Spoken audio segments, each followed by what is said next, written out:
નમસ્કાર, જનતા એક્સપ્રેસ ન્યૂઝમાં આપનું સ્વાગત છે।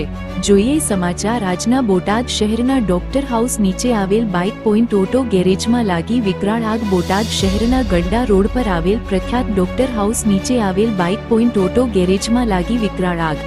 કોઈ અગમ્ય કારણોસર લાગી જોરદાર આગ લાગવાને લઈ ત્યાંના રહીશો મોટી સંખ્યામાં એકત્રિત થઈ આગ પર કાબૂ મેળવવાના પ્રયત્નો કરતા હતા। તેમજ હોસ્પિટલમાં લાગેલા ફાયર સેફટીના કારણે સતત પાણીની બોછરવાના કારણે લોકો દ્વારા આગને 1 થી 1.5 કલાક કાબૂમાં રખાઈ હતી અને ફાયર બ્રિગેડની ટીમ જાણ કરવામાં આવી હતી। પરંતુ હિન્દી પિક્ચરમાં જેમ છેલ્લે પોલીસની એન્ટ્રી થાય તેમ ફાયર બ્રિગેડ બોટાદ 1-1.5 કલાક મોડી પહોંચી હતી। પરંતુ હોસ્પિટલમાં લાગેલા ફાયર સેફટીના કારણે કોઈ જાનહાનિ નથી થયેલ। ત્યારબાદ ફાયર બ્રિગેડની ટીમ ઘટના સ્થળે આવી હતી અને આગ ઉપર કાબૂ મેળવવાના પ્રયાસ શરૂ કરી દીધેલ હતા। હાલ આગ લાગવાનું કારણ અકબંધ છે। વધુ તપાસ શરૂ। રિપોર્ટર ઇમરા કડગથરા, જનતા એક્સપ્રેસ ન્યૂઝ, બોટાદ।